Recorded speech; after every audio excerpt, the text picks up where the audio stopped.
All right, let me start this video by saying that I am not against technology, especially when it comes to the automotive world. I do think that technology has come a long ways, and it's great that we now have things that make cars safer, such as anti-lock brakes and crumple zones and airbags, and we have computers that will tell us if we're drifting out of our lane or we're getting too close to the car in front of us. That is absolutely amazing. I also think it's amazing that nowadays you can go down to the dealership, you can put your money down on a vehicle, and you can drive away in a 700 or 800 plus horsepower vehicle from the factory, which was absolutely unheard of 40 or 50 years ago. And what's more, if you want to just do a simple tune on that vehicle, you can get maybe 10 or 15% more out of it by just doing some adjustments on it with the computer system. Technology is an amazing thing, but it's also taken away a little bit of our driving skills. And let me explain. So let's say 50 years ago, it's a good round number, the most powerful vehicle you could buy from the factory was about, say, 400 horsepower. Now 400 horsepower doesn't sound like a lot by today's standards, but you had no traction control, you had no ABS, you had no launch control. The tires were worse quality than what we have right now. The brakes were definitely not nearly as good as the braking systems we have right now on these vehicles. So if you wanted to test the limits of that 400 horsepower vehicle, you had to become a better driver. You had to go out and you had to get familiar with the car, and you had to learn its quirks and how to shift and what to do and how to launch, and you had to be a better driver. Nowadays, all it takes is just setting your launch control, pushing a button, pushing the gas to the floor, and letting go of the button. Launch control is going to take care of you. If you get a little out of shape, you've got stability control, you've got traction control that will keep you from having an uh-oh moment. So in a way, yeah, it's kind of deteriorated our driving skills. I mean, now anybody, even a guy like me with limited driving skills, can go out and can manhandle an 800 horsepower car and look pretty good doing it. Now I realize that you can always turn off all these little traction control and stability control and things like that. You can turn all those things off and drive it more raw, at least for most of the vehicles that I'm aware of. But I wouldn't advise that, because your average driver is not really capable of handling the full potential of, say a 797 horsepower Hellcat Red Eye. That's just more than most people can handle, and it's going to get away from 90% of the population really, really quickly. Even in the hands of a very skilled driver, we've seen it happen before where they lose control and it gets out of shape, and then bad things happen, and we don't want to see bad things happen. So, you know, like I said, it's a double-edged sword. There's good, there's bad, just my opinion and my thoughts. While I'm on the subject, this is something I've talked about before, and I do want to include in this video.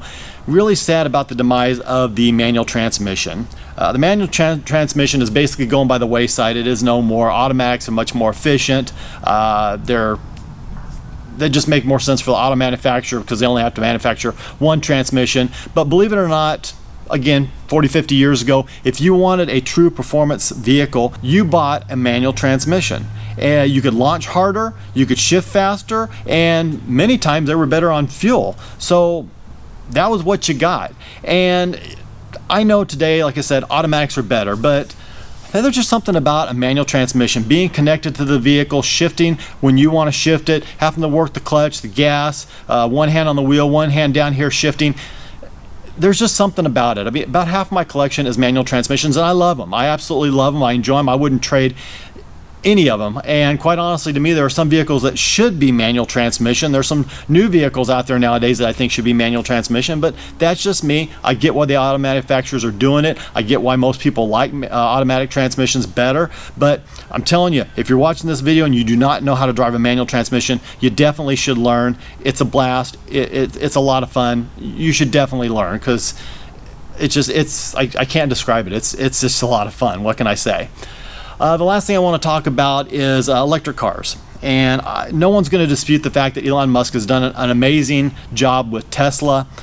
We've got the new Ford Mustang coming out. These cars are amazing performers, amazing technology, amazing what these vehicles can do with electric power. My thing is, I've been in an electric car, so I can say I've had the experience. It was great. The acceleration was awesome. It was a great experience. I really enjoyed it a lot, and I will probably own an electric car at some point in my life. The problem is these cars just don't have any personality as far as I'm concerned. Internal combustion motors, they have their own quirks, their own noises, their own personalities and things, whether it be good or bad or whatever, but they just have a feeling and a soul and a personality to them that really an electric car is just not going to have. I'm sorry. I mean, electric car is just kind of like a robot. It does it well, it does it perfectly every time, whereas an internal combustion motor will not. But still, there's just something about that internal combustion motor, that sound, that feeling, that smell, that I just think is lost, unfortunately. And another thing that has been brought to my attention, and I do question this, and maybe somebody can answer it for me, but when these electric cars are done and the batteries have used up all their life, how do you dispose of these batteries? What do you do? Everybody's concerned about the environment and the ozone and everything like that. Well, how are these for disposal? What do we do with them? How do we dispose of them? Are they recyclable? I don't know. So I really appreciate if you could let me know. Leave me a comment down below, and leave me a comment as far as what you think about what I'm talking about. Am I right, wrong, yes, no, up or down? Let me know what you think. I'm very curious. So I'm going to end the video now. I've talked enough. I promise the next video is going to be car content. As a matter of fact, I don't know if you guys can see down there, but Camaro sitting down there, it is ready and ready for the video. Finally had a couple things done to it, and it's ready to go, so I'm very excited about that. I promise that's going to be the next video, and then I'm going to get into some POV on all the vehicles. So good times ahead.